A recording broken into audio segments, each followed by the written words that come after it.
Good morning all of you. Today we will discuss Russian legislature. सभी छात्राओं को मेरा नमस्कार।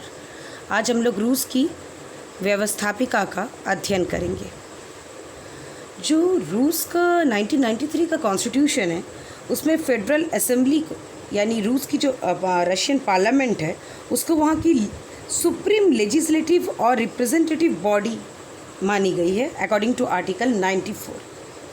यदि संघीय सभा रूसी संघ की जो संसद है वो रूस की सर्वोच्च प्रतिनिधि संस्था और विधायी निकाय के रूप में काम करती है, क्योंकि 1993 का जो कॉन्स्टिट्यूशन है वो फेडरल असेंबली को ही वहाँ का पार्लियामेंट मानता है। और फेडरल असेंबली में दोनों हाउस का कॉम्पोजिशन है। जो अपर हाउस है उसको फेडरल काउंसिल कहा जाता है और लोअर हाउस स्टेट ड्यूमा, और स्टेट ड्यूमा जो है उसी को रिप्रेजेंटेटिव हाउस की तरह ऑर्गेनाइज किया गया है। और जो कॉन्स्टिट्यूशन का आर्टिकल 94 है वो स्पेसिफाई करता है कि जो संघीय सभा है वो रूस के जो हाईएस्ट रिप्रेजेंटेटिव और लेजिस्लेटिव बॉडी की तरह दोनों वर्क में काम करेगा। यानी रूस का जो संविधान और संघीय कानून दोनों क्या करता है, संघीय सभा को काफ़ी कॉम्प्रिहेंसिव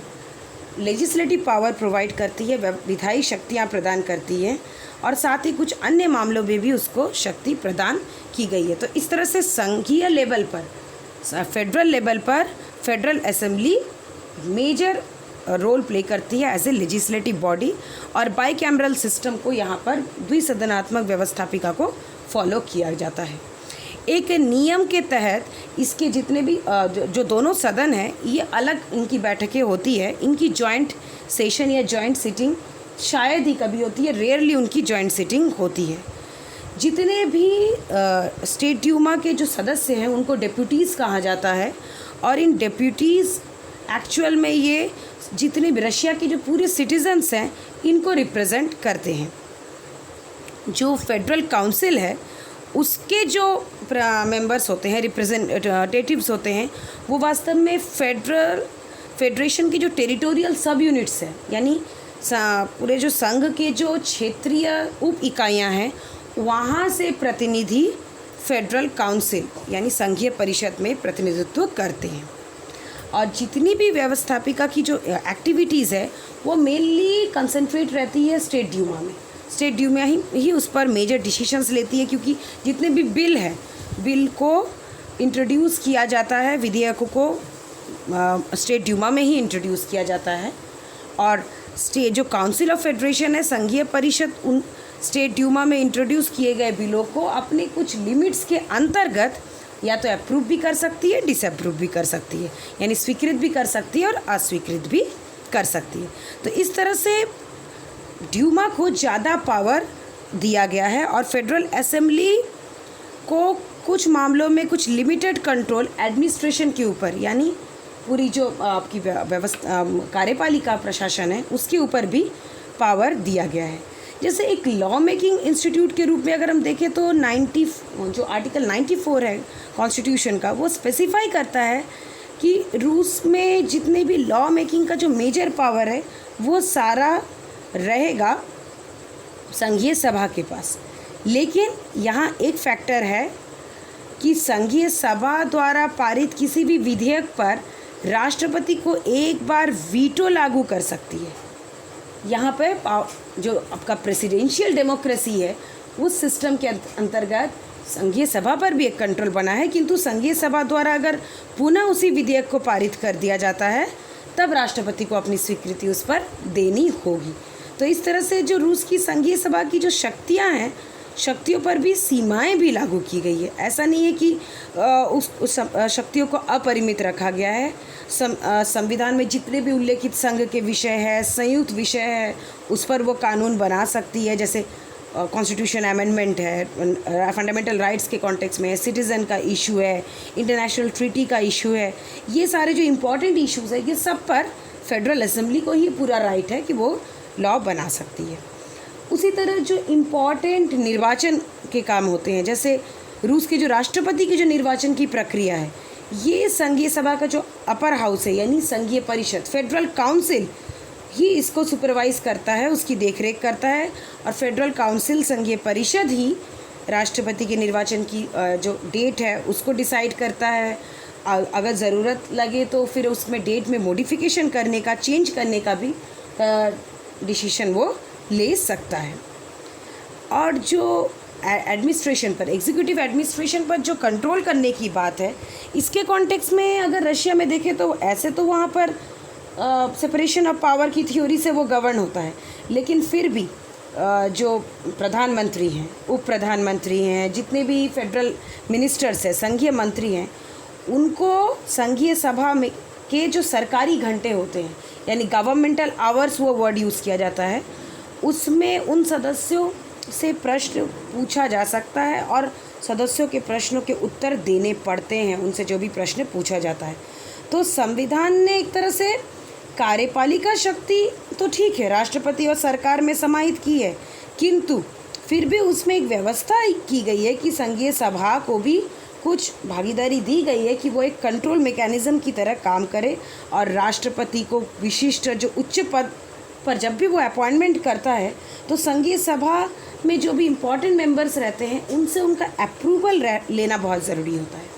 उसी तरह जब राष्ट्रपति को प्रधानमंत्री की नियुक्ति का भी अप्रूवल संघीय सभा का जो विशेषकर निम्न सदन है, ड्यूमा से उसका अप्रूवल उसको लेना पड़ता है। और ड्यूमा के पास ये भी पावर होता है कि वो चाहे तो लगातार 3 बार डिसअप्रूव कर सकता है ऐसे किसी प्रपोजल को। और ड्यूमा का जो सबसे मेजर पावर है कि वो नो कॉन्फिडेंस मोशन पास कर सकता है। और इवन जो मार्शल लॉ है, फिर वॉर की सिचुएशन है, ये सारे जो डिसीजंस जो वैसे तो राष्ट्रपति लेता है, लेकिन इसके कॉन्टेक्स्ट में भी उसको दोनों हाउसेस को, फेडरल असेंबली के दोनों हाउसेस को सूचना देना पड़ता है। तो ये एक बहुत ही मेजर पावर है जो एडमिनिस्ट्रेशन पर कंट्रोल के कॉन्टेक्स्ट में है कि संघीय सभा नियंत्रण रख सकता है सदस्यों को क्वेश्चंस के थ्रू या कई अलग अलग कमिटीज़ बनाकर, कमीशंस के माध्यम से वो उनके कार्यों का इन्वेस्टिगेशन कर सकता है कि मंत्री प्रॉपरली परफॉर्मेंस दे रहे हैं कि नहीं। फिर जैसे फाइनेंशियल कॉन्टेक्स्ट में कि दोनों हाउसेस जो पार्लियामेंट के, उनको ये राइट होता है कि वो एग्जीक्यूशन के जो फेडरल बजट है, यानी कार्यपालिका का जो संघीय बजट है, उस पर वो नियंत्रण रख सकता है। और ड्यूमा को ही ये पावर है कि वो नो कॉन्फिडेंस मोशन पास कर सकता है। ये पावर सबके पास नहीं है, मतलब फेडरल काउंसिल के पास नहीं है, ये निम्न सदन के पास ही होता है, क्योंकि रिस्पॉन्सिबल गवर्नमेंट में गवर्नमेंट जो है वो रिस्पॉन्सिबल भी होता है टुवर्ड्स द स्टेट ड्यूमा। तो जब वो कार्यपालिका के विरुद्ध अगर अविश्वास प्रस्ताव पारित कर देता है तो फिर कार्यपालिका को अपने पद से पदत्याग करना पड़ता है। जो फाइनेंशियल कॉन्टेक्स्ट में अभी हम बात कर रहे थे कि बजट पर कंट्रोल के कॉन्टेक्स्ट में है कि जो मेन जो संघीय सभा है, फेडरल असेंबली है, वो एक तरह से जो नेशनल बजट पर एक तरह से कंट्रोल बनाए रखता है। क्योंकि अगर सरकार बजट को सरकार द्वारा बजट प्रस्तुत किया जाता है, बजट को पारित करती है, चाहे तो वो अस्वीकृत भी कर सकती है। संघीय सभा चाहे तो अपनी तरफ से एक बजट बनाकर भी राष्ट्रपति के अप्रूवल के लिए भेज सकती है। तो ये कुछ मेजर पावर है। इसी तरह जैसे राष्ट्रपति को ये भी काम कर सकती है, जो राष्ट्रपति रूसी संघ की जो केंद्रीय बैंक के सभापति को नियुक्त करने और बर्खास्त करते हैं, उसके कॉन्टेक्स्ट में भी वो संघीय सभा, ड्यूमा, इनसे सहमति लेकर काम करता है। और लेखांकन समिति के भी जो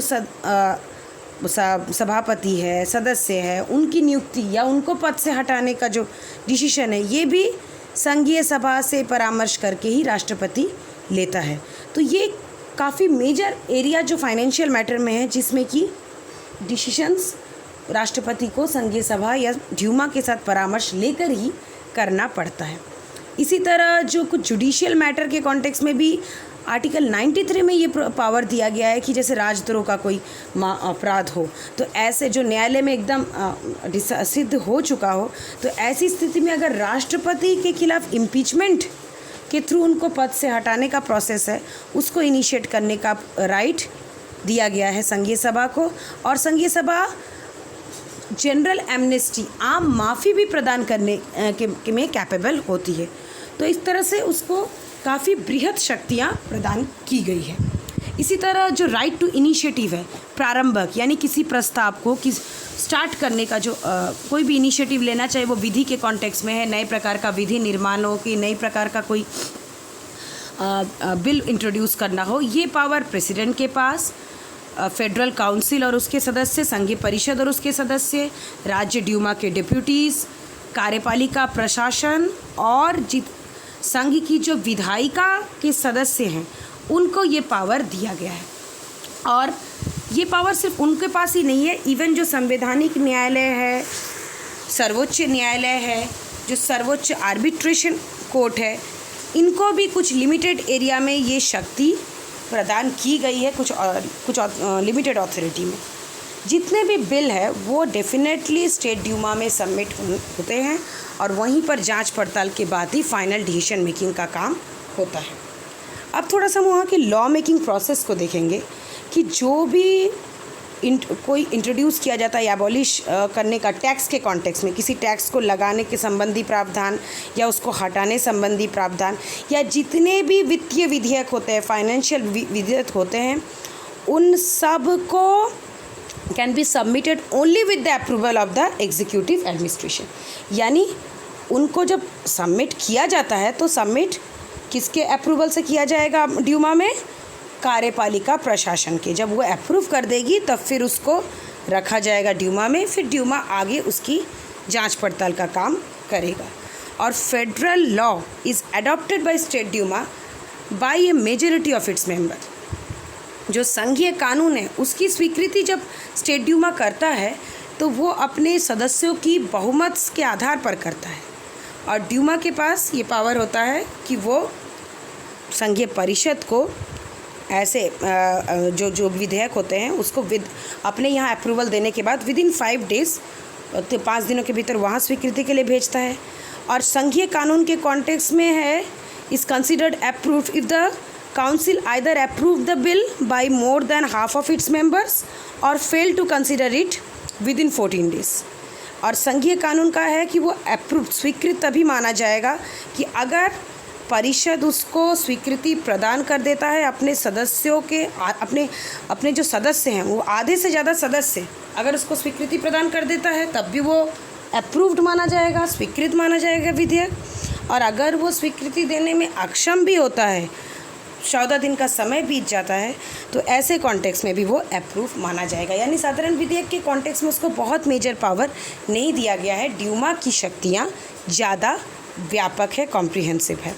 और कुछ सर्टेन मैटर है जहाँ पे कॉन्स्टिट्यूशन में ये प्रोविज़न बनाया गया है कि ड्यूमा द्वारा अप्रूव किए गए प्रपोज़ल को फेडरल काउंसिल से पास होना ज़रूरी है, वहाँ पर ही ड्यूमा मतलब फेडरल काउंसिल का अप्रूवल ज़रूरी है। बाकी कॉन्टेक्स्ट में ज़रूरी उस तरह से नहीं है, उसके लिए ये प्रोविज़न बनाया गया है।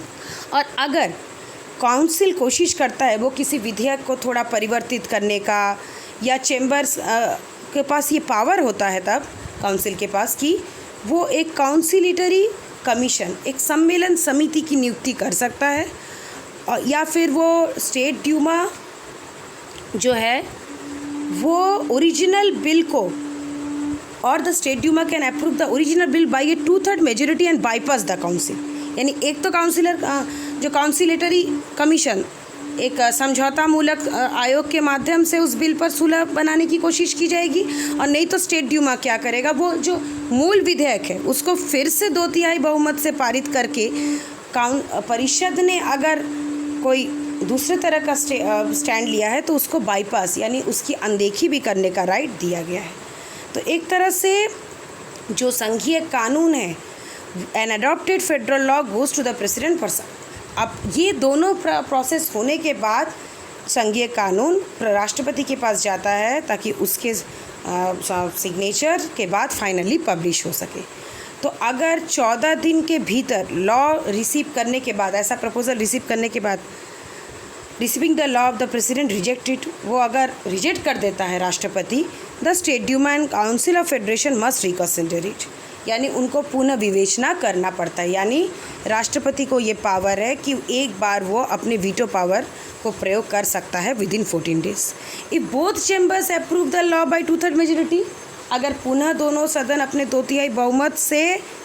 उसको लॉ विधेयक को पारित कर देता है, तब राष्ट्रपति को उस पर अपना हस्ताक्षर करना पड़ता है, देना पड़ता है और फाइनली वो लॉ के रूप में पब्लिश होता है। इवन जो संघीय कानून है, beside federal law, the federal state Duma can adopt federal constitutional laws as stipulated in constitution. मतलब मतलब संविधान में ये भी क्लियर है कि संघीय कानून के अलावा राज्य ड्यूमा संघीय संवैधानिक कानून के मामले में भी एक सर्वोच्च निकाय की तरह डिसीजन मेकिंग अथॉरिटी की भूमिका निभाएगी। और ऐसे जो कानून होंगे, यानी संघीय संवैधानिक कानून होंगे, उनके लिए, उनके अप्रूवल के लिए, उनकी संस्तुति के लिए आवश्यक है कि संघीय परिषद के लगभग 3/4 सदस्यों की बहुसंख्या से पारित होना चाहिए। क्योंकि जब ये संघीय संवैधानिक कानून है, यानी पूरा रूसी संघ उससे प्रभावित हो रहा है, उसके टेरिटरीज, उसके अंग, उसके इकाई स्टेट प्रभावित हो रहे हैं, तो यहाँ पर फेडरल काउंसिल का अप्रूवल भी बहुत ज़रूरी है। और साथ ही 2/3 मेजॉरिटी में ड्यूमा के जो डेप्यूटीज़ है वो भी उस कानून को पारित करेंगे। और राष्ट्रपति अब इस तरह से, जब एक फेडरल कॉन्स्टिट्यूशनल लॉ है जो संघीय संवैधानिक कानून है, जिसको 3/4 मेजॉरिटी ऑफ संघीय परिषद और 2/3 मेजॉरिटी ऑफ ड्यूमा के द्वारा पारित हो जाता है, तो ऐसे निर्मित संघीय संवैधानिक कानून को राष्ट्रपति को संस्तुति देनी पड़ती है, वो उसको रिजेक्ट नहीं कर सकता है। अच्छा, अब थोड़ा पार्लियामेंट्री इलेक्शन के कॉन्टेक्स्ट में अगर हम देखें तो जो स्टेट ड्यूमा के जो इलेक्शंस हैं वो हर 4 साल पर होते हैं। और जितने भी सिटीजन्स हैं रशिया के जो 21 वर्ष की आयु पूर्ण कर लेते हैं, उनको चुनाव में वोट डालने का अधिकार है। और उनको सिर्फ वोट डालने का ही अधिकार नहीं है, इवन वो रिप्रेजेंटेटिव के रूप में भी खड़े हो सकते हैं। और 450 सदस्यों की जो स्टेट ड्यूमा की जो बॉडी है उसमें वो सदस्य बन सकते हैं। तो एग्जैक्टली जो हाफ ऑफ द डेप्यूटीज़ है, आधे जो सदस्य होते हैं, उनकी नियुक्ति होती है प्रोपोर्शनल सिस्टम, आनुपातिक प्रतिनिधित्व प्रणाली, और जिसमें कि लिस्ट जो है सबमिट की जाती है, सूची प्रणाली जो होती है उसके अंतर्गत। और ये लिस्ट कहाँ सबमिट किया जाता है? By federal parties. संघीय जो जितने महत्वपूर्ण दल है वो अपनी संघीय सेंट्रल लेवल के महत्वपूर्ण दल अपनी सूची को जमा करते हैं और उसके आधार पर आनुपातिक प्रतिनिधित्व के अंतर्गत, प्रोपोर्शनल रिप्रेजेंटेशन के अंतर्गत आधे सदस्यों का चुनाव होता है। और जो अदर हाफ मेंबर्स है, जो बाकी आधे सदस्य हैं, वो single mandate district by relative majority, यानी वो जो एकल स्पष्ट बहुमत, जो जिलेवार आधार पर जो बहुमत प्राप्त करते हैं, उसके आधार पर उनका चयन होता है। यानी हाफ को रखा गया है प्रोपोर्शनल रिप्रेजेंटेशन माध्यम में और हाफ को डायरेक्ट एब्सोल्यूट मेजॉरिटी के थ्रू हाफ सदस्यों का चुनाव होता है। लेकिन कुछ चेंजेस जो किए गए हैं 2005 में एक संवैधानिक सुधार के अंतर्गत 2007 ऑनवर्ड सभी डेप्यूटीज़ को अब प्रोविज़न बना दिया गया है कि उनका जो इलेक्शन है वो प्रोपोर्शनल सिस्टम के तहत ही होगा। यानी अनुपातिक जो प्रतिनिधित्व की जो व्यवस्था है वो अनुपातिक प्रतिनिधित्व की व्यवस्था के माध्यम से उनका सिलेक्शन होगा। जो कॉन्स्टिट्यूशन में अमेंडमेंट के कॉन्टेक्स्ट में है कि रशिया में जो the constitution of Russia is rigid from the point of view of amendment का प्रोसेस। अभी हम लोगों ने डिस्कस भी इस पर किया था कि जो फेडरल असेंबली है ये कुछ मामलों में वो रिवीजन नहीं कर सकती है, जैसे chapter 1 fundamental constitutional principles, chapter 2 जो ह्यूमन राइट का है, ठीक है, मतलब सर्वमूल संवैधानिक जो सिद्धांत है या मानवाधिकार है, फिर संवैधानिक संशोधन और संविधान की रिव्यू, चैप्टर 9 संविधान के संशोधन और संविधान की पुनर्समीक्षा, इन सारे इश्यूज़ पर वो चैप्टरों को रिवाइज नहीं कर सकती है। और if A proposal of review any provision of this chapter is supported by 3/5 of the members of council of federation,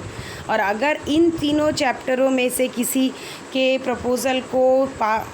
revise करने का, ये रिव्यू करने से संबंधित प्रस्ताव पर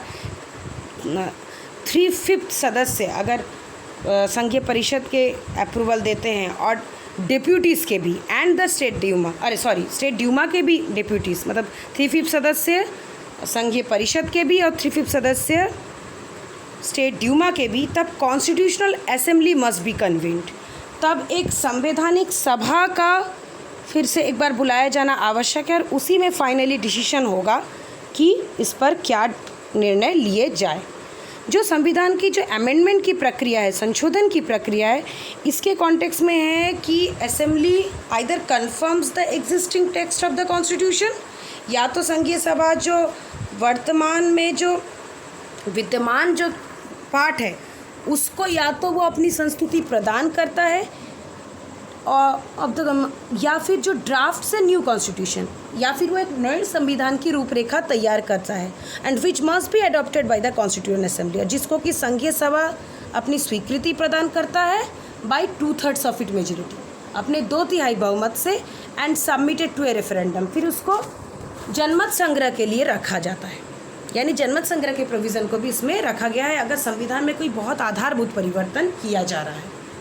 और अमेंडमेंट्स टू अदर चैप्टर्स, बाकी पार्टों में जो संशोधन है वो अडॉप्ट किया जा सकता है by 2/3 members of the state Duma. बाकी चैप्टर में 2/3 अगर बहुमत राज्य ड्यूमा के सदस्यों का हो और 3/4 यानी 3/4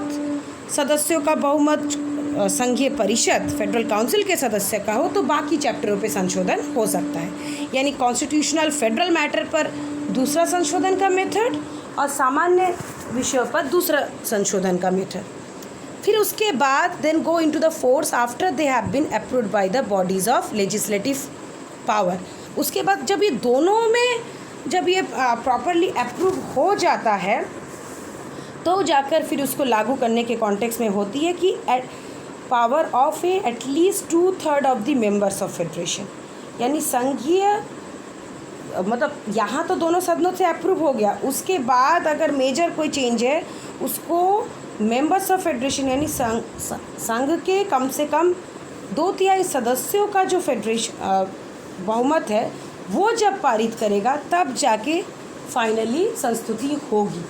यानी उसमें आपकी फेडरल एग्जीक्यूटिव का भी रोल है, जो यूनिट्स का है उनका भी रोल है, प्लस दोनों हाउसेस का भी रोल है। तो ऐसे जितने भी प्रपोजल हैं जो संविधान के संशोधन के हैं वो राष्ट्रपति में भी submitted by the president of the Republic, राष्ट्रपति द्वारा सबमिट किया जा सकता है। वो एग्जीक्यूटिव एडमिनिस्ट्रेशन कार्यपालिका प्रशासन ऐसे प्रपोजल को रख सकती है। लेजिस्लेटिव बॉडी का कोई मेंबर भी ऐसे प्रपोजल को रख सकता है, विधायिका का कोई सदस्य या कोई ऐसा ग्रुप जिसमें कम से कम 1/5 of the members of council of the federation या स्टेट ड्यूमा हो, यानी राज्य ड्यूमा या संघीय परिषद के सदस्यों के 1/5 सदस्यों का जो बहुमत है वो इस तरह का कोई प्रपोजल अगर इनिशिएट करता है तो उसको रखने का राइट है। अब थोड़ा सा इसको समअप अगर हम करें, जो मार्शल लॉ के कॉन्टेक्स्ट में रशिया में ये है कि इसको इम्पोज तो राष्ट्रपति करता है, लेकिन इसके बारे में उसको इमीडिएटली दोनों सदनों को सूचना देनी पड़ती है। और जो राज्य में जो आपातकाल की घोषणा जो कि एक डिक्री या कानूनी आदेश के माध्यम से राष्ट्रपति कर सकता है, लेकिन उसको इमीडिएटली संघीय परिषद को और ड्यूमा को इसकी सूचना देनी पड़ती है। और ऐसे कोई भी आदेश होता है, कानूनी आदेश होता है, और अगर is not approved by the council of federation, यानी अगर उसको संघीय परिषद अपनी संस्तुति प्रदान नहीं करता है तो वो अपने ऑर्डर देने के मतलब उसके लागू करने के 72 आवर्स के भीतर वो इनवैलिड हो जाता है। और भले वो प्रमलगेट कर दिया गया हो, लेकिन अगर उसकी 72 घंटे के भीतर यहाँ से अप्रूवल नहीं मिलेगा तो फिर वो इनवैलिड माना जाएगा। यानी काउंसिल ऑफ फेडरेशन को इस कॉन्टेक्स्ट में पावर दिया गया है। और कॉन्स्टिट्यूशन में जो सबसे इम्पॉर्टेंट फैक्टर है कि जो फंडामेंटल राइट्स है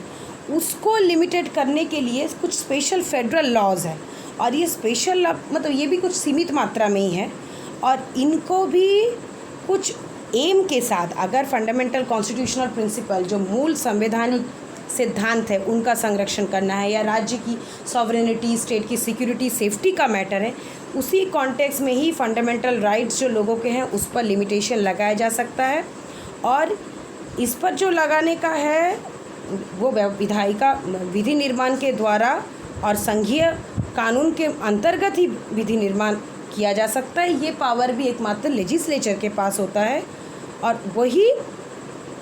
लेजिस्लेचर को ही पावर है कि वो संघीय विधि के माध्यम से ऐसे अधिकारों पर, मूल अधिकारों पर किसी प्रकार का नियंत्रण लगा सकता है। तो एक तरह से देखें तो जो 1993 के कॉन्स्टिट्यूशन से जो